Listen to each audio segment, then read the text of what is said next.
Good morning, everyone. Welcome to another episode of the Skywatcher What's Up Webcast. My name is Kevin Lagore. Today is Friday, December 9th, 2022. We're just about done with 2022. Ready to go into a new year. And getting close to wrapping things up. But we're going to be talking about a new mount today. This is our CQ350 Pro Overview episode. Some of you might be familiar with the mount.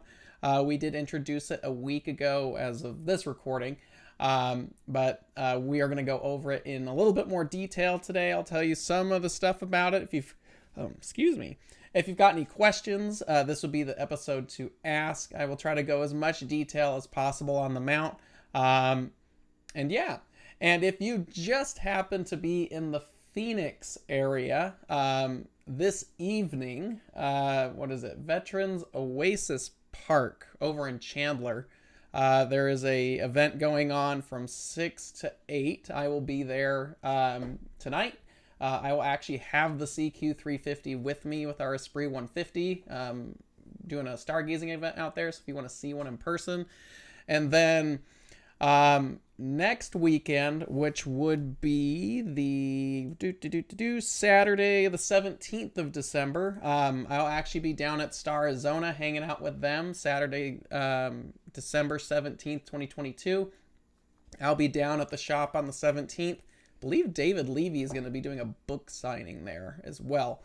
But I'll be there with the CQ350 hanging out. And then that is their monthly star party that night. So gonna be showing off the CQ350 out there as well, just because I'm local and I can do stuff like that. So if you're floating around, that's where my sample of the CQ350 is gonna be if you want to come out and see it in person. As with everything here in the What's Up Webcast, if you like what you see here, please go ahead and subscribe. Leave a like on a video, lets us know we're doing a good job. You can email us any of your ideas at info@skywatcherusa.com and title it What's Up. Couple little announcements before we get started. We do have items in stock. You can head over to our website, and if you see the add to cart button, you can actually buy that product right from our website now. Of course, you can always work with your favorite dealer as well. There is something to be said with working and building a relationship with a dealer because they are there to support you in your purchases. So are we, but a dealer can also help you build a system with various different products as well. So whoever you want to purchase your stuff from, there's amazing people out there willing to do so. But you can now do purchases on our website. And anything that's got an add to cart button is also in stock. So there's a bunch of stuff there. You can see we've got some Evo Stars available. We should have some flex tube dobs in stock. We've got none of our Macs are available right now, but anyway, there's a fair amount of stuff. There's also some Esprit 100s available. And if for whatever reason you can't get one of our products in time to put under the tree and you need just to put an IOU, your stuff is coming, you can go over to the skywatcher.threadless.com store. And you can pick up your favorite shirt that says your product's coming. It's just not here yet. It's a good stocking stuffer too. But we've got all kinds of cool shirts up there and all kinds of cool Skywatcher swag. And then finally, we still have the target of the month. The final one is the Witch Head, which if you want to find out any more details on Totem, you can go over to skywatcherusa.com under media, and there's target of the month right there. And it gives you all the details of today's as well as the rest of them. So anyway, there you go. That is Totem. Those are just some of the announcements that we've got going on. But let's get started with today's episode. If you have any questions, go ahead and ask. I will try to get to them. If not, I'll get to them at the end. So let's talk about the new mount. This is the CQ350 Pro. People ask this all the time, what the Pro means. It just basically means it's good for astrophotography, which most of our mounts actually are. There's no Pro version. I guess there's a Pro pack of the Star Adventure. But anyway, you can pretty much do astrophotography with any of our equatorial mounts. But that's usually what Pro means. Some people ask because they don't see Pro listed. Is there two models? No, it's just, yeah. So, CQ350 overview. I'm just going to go over some of the general specifications of the mount.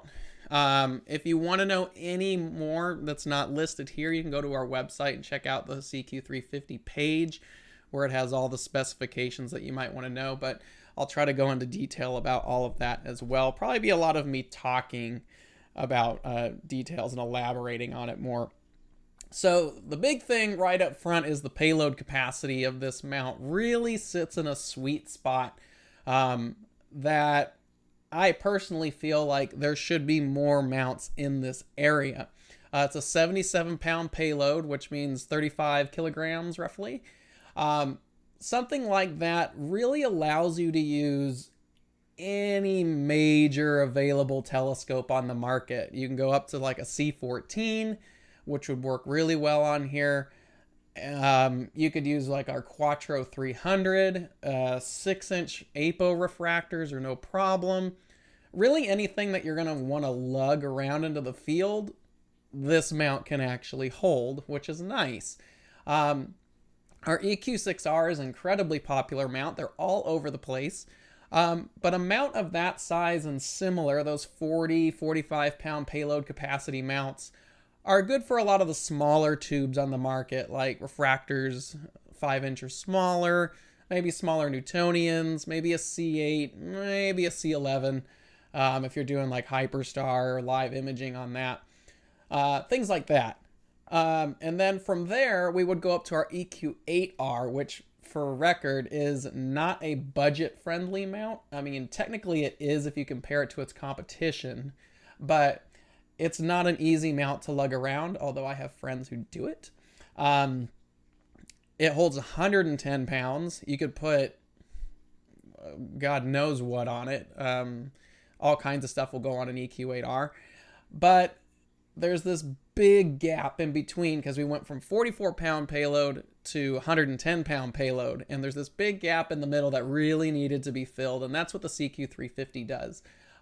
It really gives you a large, high-capacity mount, but is still easily field portable. Now, a cool thing about the CQ350 is the head weighs 33 pounds. It's not much heavier than an EQ6R, yet it holds twice the weight. We did try to lighten these up a bit. It is a different design than our typical, looking equatorials. I have had some people mention or ask if this is a center balance mount, similar to other competing mounts, and the answer is no. The saddle on this mount is not offset to the back like a center balance mount. This is a typical equatorial design where the saddle sits directly over the tripod. It's just the way the mount is designed. It does look similar, but it's not the same in retrospect.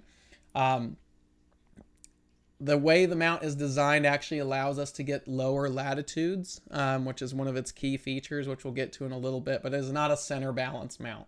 It's a standard design as far as, keeping the saddle over the tripod. It's not sitting backwards, which is actually better for refractors.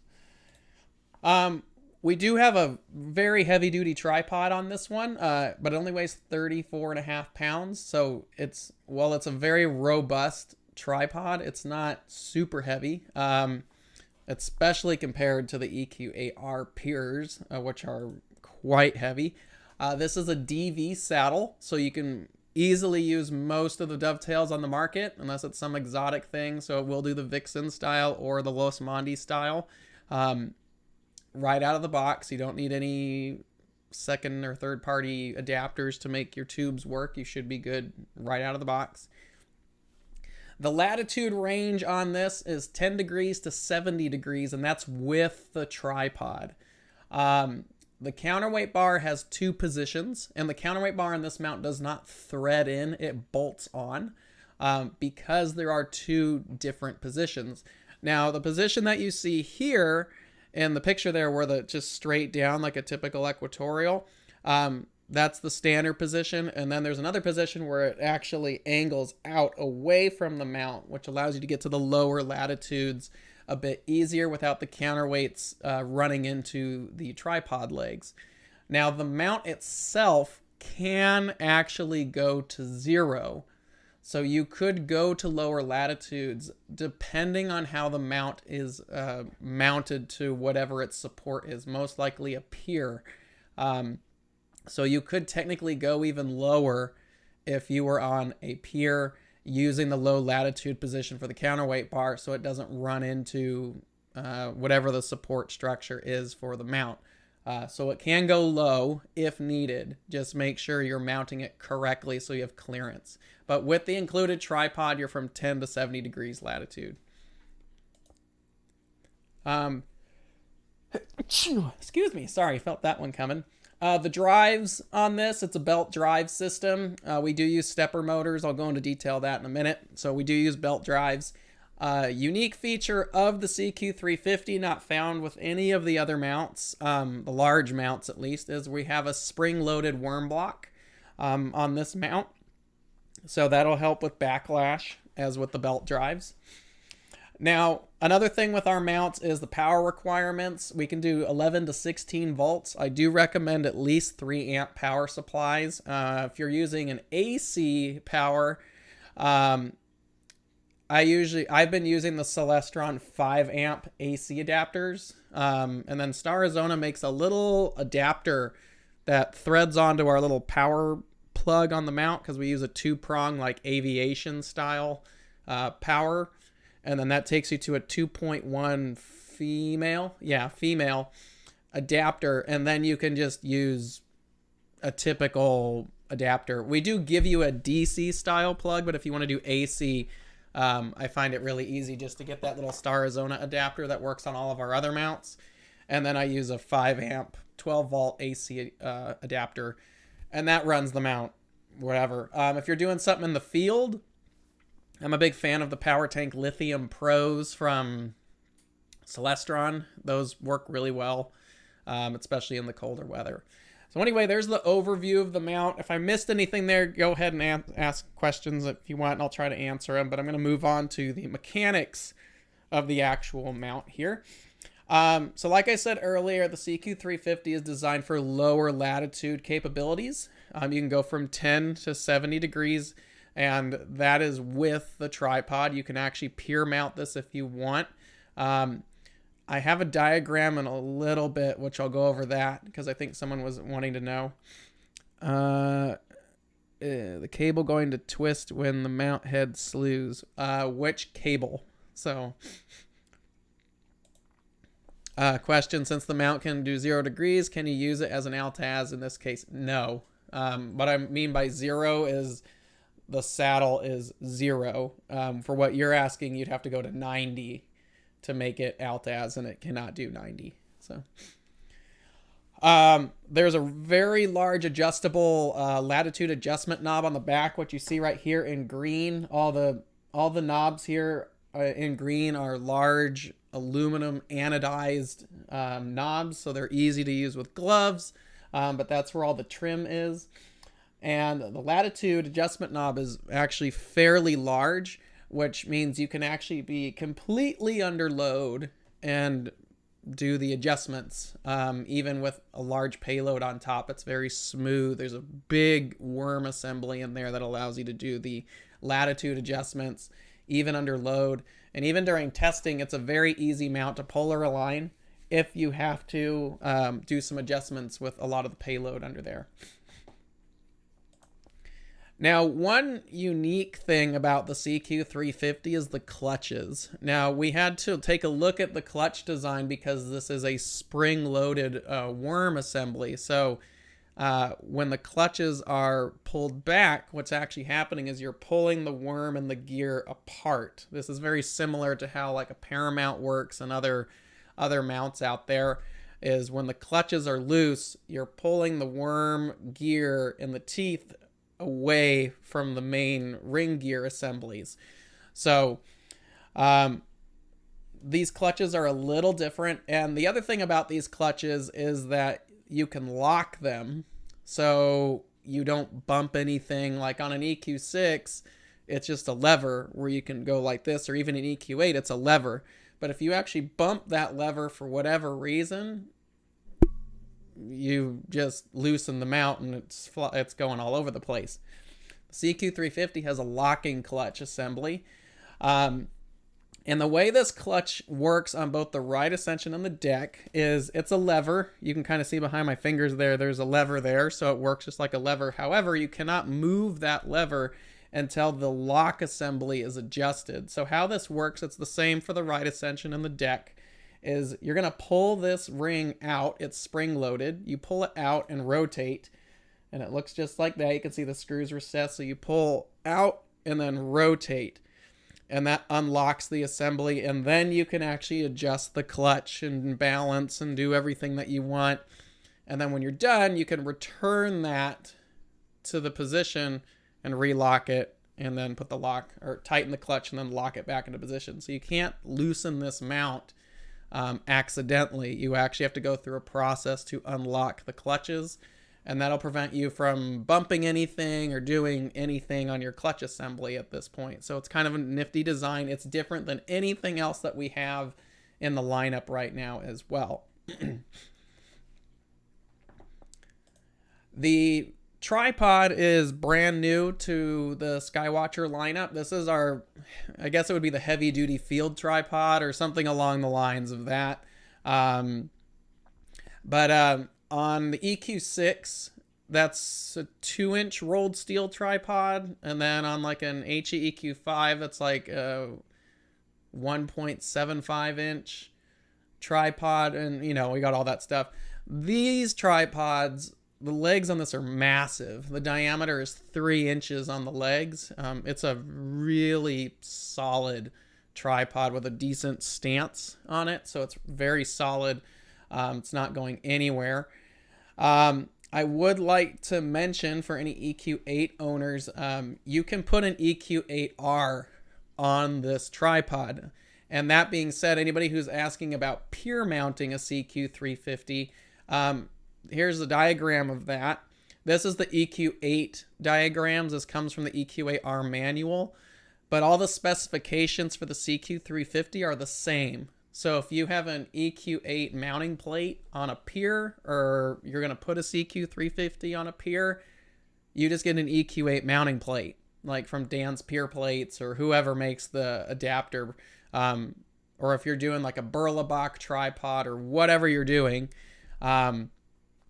you just get an EQ8 topped tripod and the CQ350 will work. But the tripod for the CQ350 also works with the EQ8. However, you do have to keep in mind that you can only go to 27 degrees latitude with an EQ8 because of how wide the leg spreads are. If you had some kind of pier adapter, maybe you could go lower. But if you just mount the EQ8R head to the top of the CQ350 tripod, the lowest you can go is 27 degrees latitude. And it has to be set up like you see here on the picture, where the weights are between the legs. They're not over a leg, or else you have to be at higher latitudes to do that. So if you want, we are thinking about maybe offering this tripod on its own, but we haven't had that discussion. It'll be maybe next year if we do. There's the schematic. If you want to know where this is, just go to skywatcherusa.com under support, look under the manuals, and this is the EQ8R RH manual. It's towards the back in one of the appendix. You can go check that out. That's where all this actually lives. I just pulled it from there. Like I said before, we actually use stepper motors in pretty much all of our mounts. Some of the smaller mounts, like the AZ GTI and the E and the Star Adventure GTIs, all of those use like servo motors. But all of our major equatorials, like the EQM35 on up, use stepper motors. And the reason why we use stepper motors is, A, they have more torque. B, there is no internal gearbox in a stepper, so you're not going to get internal backlash on the motor because there's no gears in the motor. Now, another cool thing about stepper motors is the steps. It's a motor that has steps inside of it. Each step is actually measured. That's how the mount keeps position of where it's going to be in the sky. So we don't have a little plastic encoder wheel on our motors like some mounts that use servos. And there's a lot of competing mounts out there that actually use an encoder wheel, usually made of some kind of plastic, on the servo motor, and that's how they keep position of where the motor is actually going, is where it is. That's how your mount knows where it's going. Time and time again, I have had friends who have mounts like this, and over time, those little plastic pieces, because it's cold, it's hot, it's, fluctuating, they break or shatter or whatever the case may be. But over time, as you keep your mount, those little motor pieces break and you have to replace them, or your mount just has no freaking idea where it is. We don't have that in most of our mounts. We use stepper motors. The stepper motor actually keeps its own position by counting the steps. So we have more torque, so we can move stuff around that needs to be moved. B, we don't have any internal gearbox, which reduces backlash. And C, we don't have any little parts of an encoder that's going to break. It's just the motor does all of that for us. Now, again, because we're using a stepper motor, there's no internal backlash from tiny little gears because there's no gearbox. On top of that, we're belt driven, so there's no step up. There's no collection of spur gears going from the worm gear to the motor. Usually, like on our HEQ5, which is an older design, there's 3 gears. There's a spur gear that's mated to the axle of the motor. There's a large middle spur gear, and then that meshes onto the spur gear mounted to the worm, which means you've got 3 gears and 2 places between those that need to mesh on top of the main ring gear in the worm. So going like on an HEQ5, there's 3 points of contact that you can have backlash. The worm and the main ring gears, the worm spur gear, and then the motor spur gear. 3 different spots that you can make adjustments for backlash. It's not a bad mount, it's just an old design. Now, if we were using servos, you would have all kinds of little things inside of there that can also have backlash. So you have this big collection of various things that you can actually adjust because of all the gear mesh that's going on in there. On a CQ350, all that's eliminated. Number 1, we're using stepper motors. There's no internal box. Number 2, we're using a belt drive. There's no step-up gear. And number 3, it's spring-loaded. And the springs are always going to make sure that those teeth are meshed together, so you don't have to do any adjustments.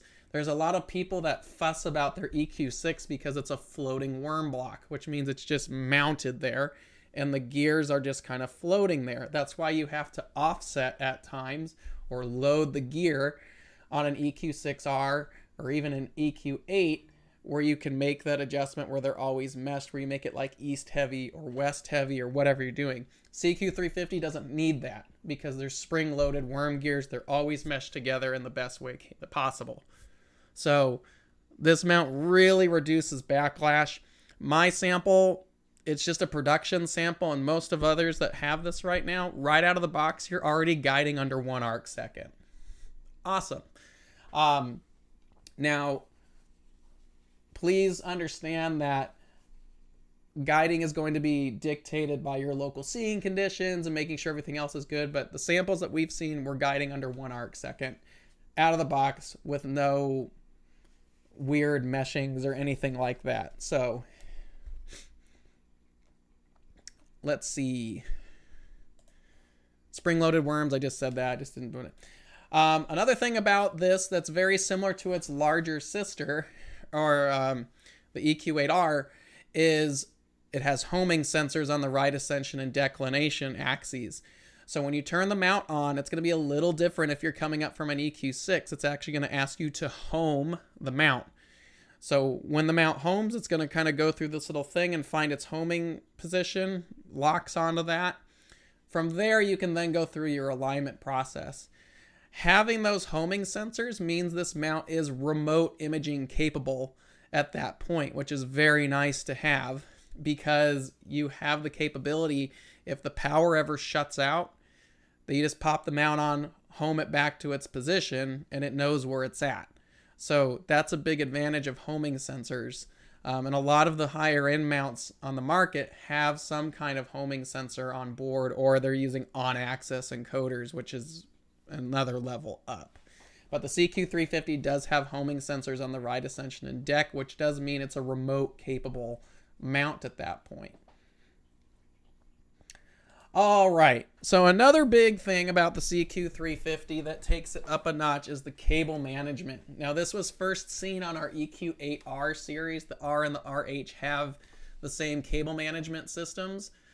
Now, the CQ350 carries that to a lighter weight payload. What exposure time can you do with this mount without any guiding at all? That's honestly going to vary on what focal length you're going to be shooting at. I haven't tried it. I've just been doing guiding lately. But I'm not going to quote that because there's too many variables in that. And I don't want someone saying, I didn't get that out of mine. It depends on your focal length, honestly, and how tight your polar alignment is. That's true with any mount, by the way. So let me talk about the cable management system on this mount, because that's one of the big features that it has. Now, why are cable management a big deal? You're really trying to reduce entanglement. So, you know, a lot of our mounts and a lot of our imaging systems look like a flying spaghetti monster because, you know, we've got cables from our cameras and our motor focusers and a filter wheel and an auto guider, and maybe you have dew heaters on there. You've got all this stuff that's running all over the place. The problem when you have a lot of cables is things can get tangled up, but also you can get cable drag. Cable drag is where there's just weight hanging off the telescope because the cables aren't managed correctly, and it's going to affect your overall tracking because you're being thrown out of balance a little bit. Another thing about the onboard cable management system is it keeps everything clean and organized. So that's a big thing on an imaging system.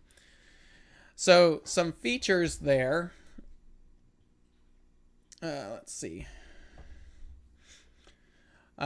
What's Nico want? Could you explain absolute encoders versus homing sensors? So absolute encoders are encoders that are mounted onto the physical axis of the mount. It's measuring the mount's axes, like the center shaft of the mount, not the motor, not the gear. It's measuring the actual rotating shaft inside of the mount. So absolute encoders are measuring the position of that. Our EQ8RH has that on the right ascension. It's measuring the actual position. So there's no periodic error at that point because it's measuring the actual position of the shaft. Some of the high-end mounts have that on both axes, which gives you a lot of capabilities. The mount always really knows where it's at. So homing sensors are just sensors that know that when the mount is in this position, at least on the CQ350, when the mount is in this position where the homing sensors are, it's pointed north. It just knows that that's the position. So jumping back here, let me talk some about the features of the cable management. So number one, we have our USB ports. There are 4 of them on board. So on the right ascension, there's a side panel there. The side panel, which I'll show you right here, this is the side panel on the CQ350 mount. These are all your inputs of the hubs that sit underneath the deck. So the way the cable systems go, my camera's being weird. Let's see what's going on. There we go. There we go. That's better. So the way the cable management system works is they're basically hubs. So on the side panel here, you have all of the inputs for those hubs. The cables route through the mount and up to the deck axis. So you can route all your cables through up to the hubs underneath the deck. So that way when your telescope moves, the cables move with it. There's nothing hanging. So plug all your favorite stuff in the hubs underneath the saddle on the deck. And then all the outputs or however, all the inputs for that to route to your computer or whatever you're doing are there on the side panel on the side of the right ascension. These do move, but they only move, this way. They're not moving all around the sky with the deck. So it doesn't matter too much that they're on the side here. That's not a big deal as it is up on the deck. So first thing we have is the USB-B 3.0 hub port. This is on the right ascension side panel, which I have in the box there. You can see that. So we do have an adapter cable. You plug that in, or you can plug in your favorite thing. You plug that in there. That usually routes this plug right here. The cable you're actually plugging in there is going usually from your computer into the mount. Then this then routes through the mount and goes up underneath the deck saddle where your telescope is mounted. Is 4 USB ports. They are 3.0 compatible. This is not a powered hub, and I'll talk to you about that in a minute because we have addressed that on this one. So you can plug everything in there. That routes back down to the side panel and then out to your computer. Now, the CQ350 does not have a powered hub, and the issue with 3.0 USBs is they were never intended to be a long distance cable. They're made for like hard drives, a foot or less, because they eat up quite a bit of power. And you'd be amazed how many people don't pay attention to that. They assume you can run a 3.0 cable for miles. That's not the case. So when you plug in all your 3.0 hardware, you plug it in, you got your camera, that then plugs into the USB, then it has to route all the way through the mount, then it's got to plug into the adapter cable on the side panel, and then route to your computer. That's a lot of connections for that information to bounce through to your computer. And it's further than most 3.0 is capable of. How do we get around that? We included a powered USB 3.0 hub extension cable in the box. So when you get a CQ350, this cable will be in the box. Then there's an adapter. It's a male-to-male adapter cable. It's a short little cable that plugs into the mount. And then that plugs into the booster that you see here. And then that routes to your computer if you want to go ahead and do that. So we give you the hardware at this point to make sure that the 3.0 capability sits with it. This is going to aid in better connection with your 3.0 devices if you're using the hub. Now, of course, there are other ways around that. Maybe you're using a Prima Luce Eagle. Maybe you're using an ASI Air. At that point, none of that really matters because you're routing all the way up to your computer up top that's routing on the telescope. That's another way of cable management. Another set of ports that we have in our cable management system are the aux ports, or the auxiliary ports. These are serial ports, an RJ10, which is a 4-pin, an RJ12, which is 6-pin, and then RJ45, which is 8-pin. It's the same as Ethernet. So the aux ports, they can also be found on the side panel. There's aux1, which is that RJ10, aux2, which is RJ12, and aux3, which is RJ45s. So they're all serial connections. You can plug whatever you want into these serial connectors that use serials. I understand not a lot of stuff uses these connections anymore, but you plug in on the side panel, and then on the standing behind the mount on the left side of the saddle is where you have the auxiliary ports on the deck axis. Now, I've been testing this mount with an ASI Air, and it works right out of the box. And here is how I set up my ASI Air if you want to know how to do it without any cable drag at all. No cables hanging, everything just routes up to the top of the telescope, and you're using the internal hubs of the mount, but you're not having anything hanging off the deck axis.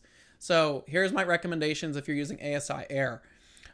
First, I highly recommend getting yourself an EQ mod cable, the USB to serial, the RJ45 versions. Those are super solid. I am the first person to tell you I hate USB.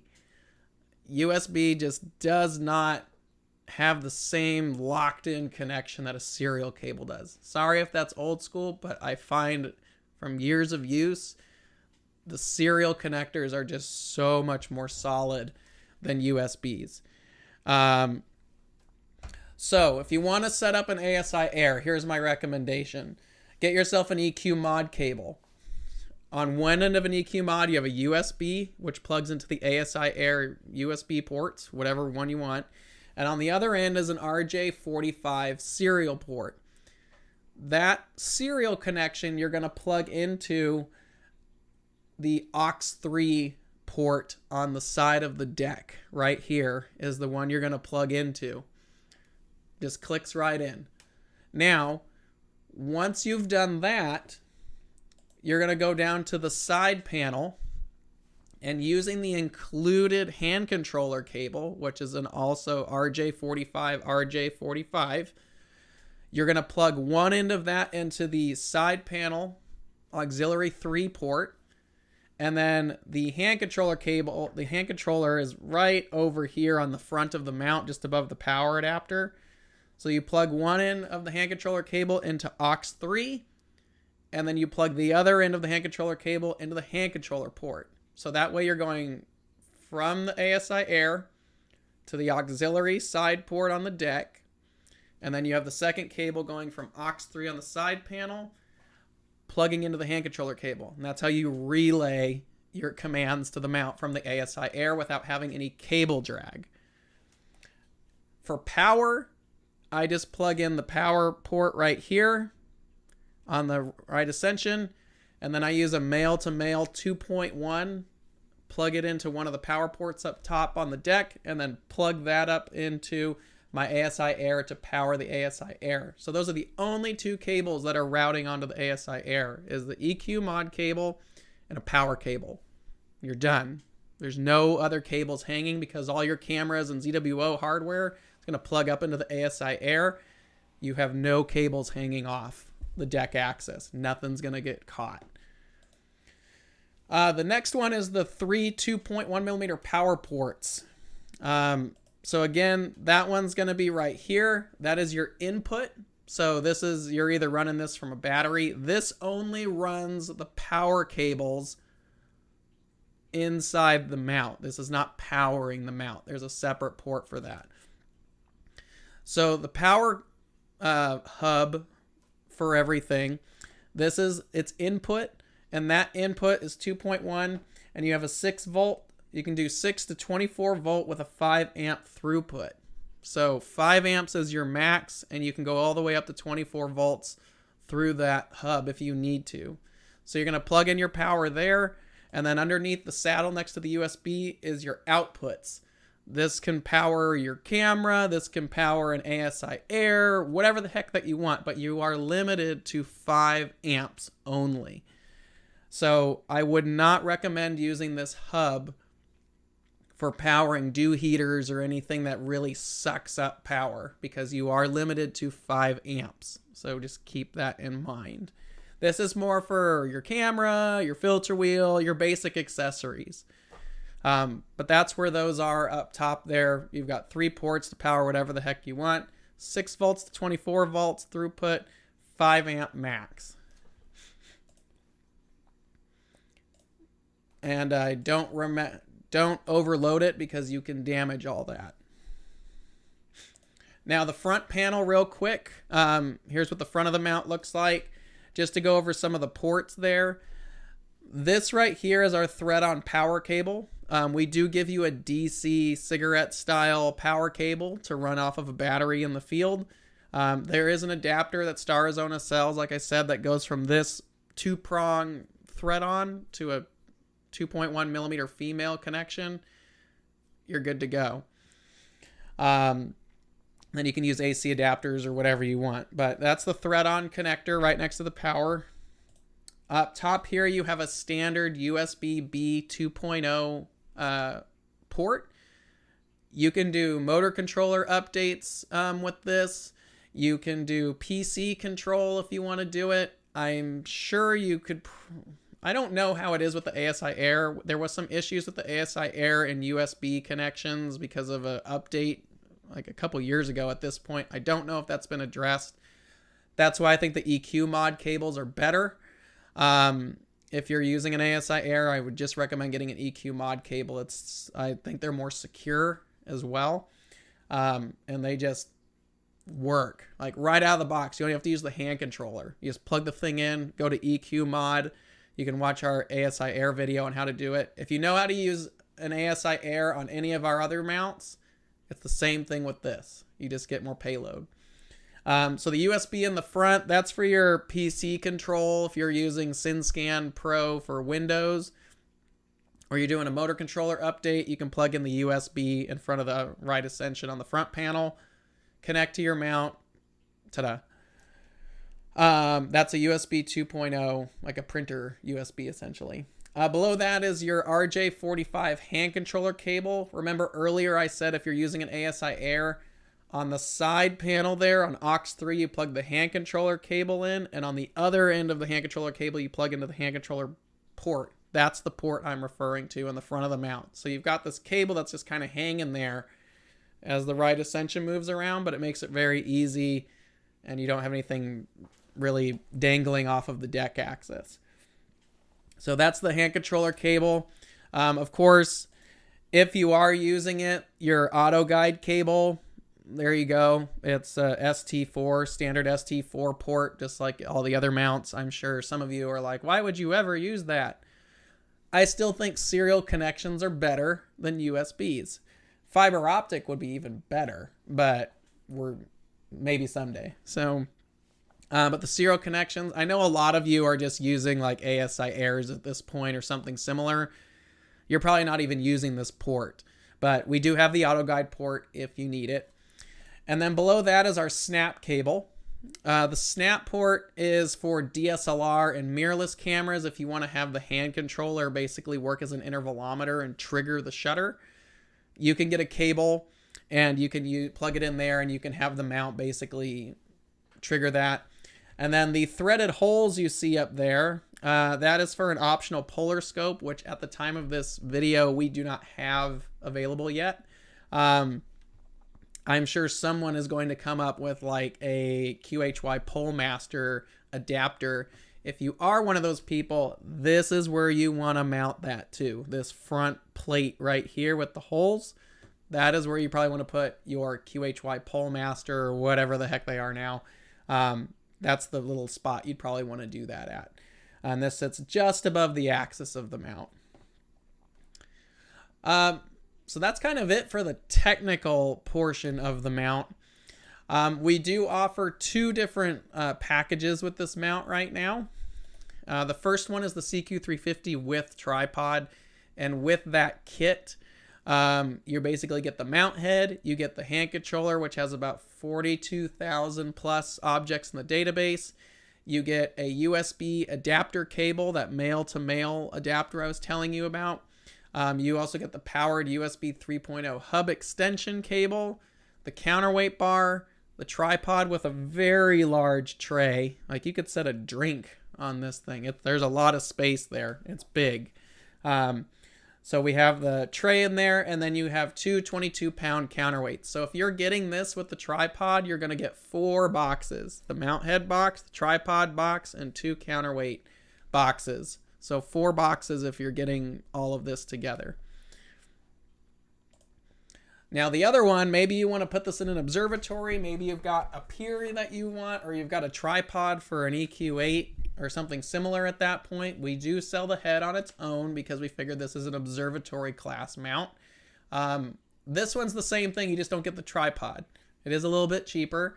You have the CQ350 mount head, the hand controller with the 42,000 plus database, USB adapter, powered USB 3.0 hub extension cable, counterweight bar, and you're going to get 2 22-pound counterweights. These counterweights are the same as the EQ8, so these are very large weights with the larger center bore, which is, let me see real quick what the size of the bore is. These are not EQ6R level weights, mind you. These are the larger weights with the larger 32 millimeter shaft size. So these are bigger weights. If you need lighter weights, because all we sell right now are 22 pound weights, the Los Mondi weights for like their G11s, those work. So if you need like an 11 pounder or I think it's a 7, you can actually use Los Mondi weights on these mounts. So if you need something a little lighter, unless we come out with one, which I haven't seen, you want a 32 millimeter shaft size counterweight to work with this. So the Los Mondi weights, if you need lighter ones, I recommend those. But we do offer the 22 pounders if you need the big ones. But I understand at times that's a little much. So yeah, that's pretty much it for the CQ350. Like I said, if you are in the Chandler area or East Valley of Phoenix, from 6 to 8, we'll be at the Veterans Oasis Park. Yeah, Oasis Park. Doing a stargazing tonight. I think that's from 6 to 8. I'll have a CQ350 out there. And then if you want to see one next weekend, if you're in the Tucson area, or you just want to come down from Phoenix or wherever and you just want to see a CQ350, I'll be at Star Arizona next Saturday just hanging out all day. And then I'll be there for their star party that night, showing it off as well. So come by, ask questions, see one in person. I'll be happy to answer anything that you've got. I will also mention real quick that the gears on this mount are about 6 inches in diameter, so it's a much larger gear set than what an EQ6 does. So usually larger gears mean better tracking. So if you have an EQ6R and you're looking to upgrade, the CQ350 would be the one to go to, unless you want to go all the way to the 8. But the CQ350 really does offer a nice upgrade platform from the 6. So just let you know. So next week, which is December 16th, will be our final episode. Nico wants to know, is the counterweight shaft retractable? No. There's no retractable counterweight shaft like the EQ6 and smaller. Because this one's the larger one, it bolts on. Same noise level as the EQ6. It's comparable. They sound like little jet engines when the motors start going, but they're comparable. I don't know if we're using the same motor in there. I'd be surprised if it was different, but I'm not sure. Anyway, so next week, December 16th, we are going to have our final episode of 2022, and it's going to be an imaging panel with our friends Richard Wright, Nico, who's in the chat right now. You better have this on your calendar because we talked about it. And then Trevor Jones from Astro Backyard. We're all going to hang out and just have an hour-long chat about how imaging and all that has changed this year and what everyone's looking for in 2023. So that'll be a fun panel. That will be the final episode of 2022. And then we're going to have 2 weeks off for the holidays and not working on stuff. So be excited to have you guys here next week for that panel. It's going to be a lot of fun. So if you like what you see here, please go ahead and subscribe. If you have an idea for a future webcast, info@skywatcherusa.com. We'll title it What's Up. Be happy to do that. So I don't know if you guys have any more questions. Now would be the time to do it. That's pretty much it for the CQ350 overview episode. If you have any more questions, go ahead and email us at support@skywatcherusa.com or talk to your local dealer if you want to know more about it, or just give us a call. I also, really quick, these are compatible with the SynScan Wi-Fi adapter. If you want to go to Wi-Fi, they do work with all of our mount accessories and stuff like that. Other than that, please have a safe weekend. Go out and do some observing, and we will see you guys next Friday for our final episode of the What's Up webcast for 2022. So thanks very much, everyone. We'll see you next Friday. Clear skies and have a good weekend. See ya. Bye.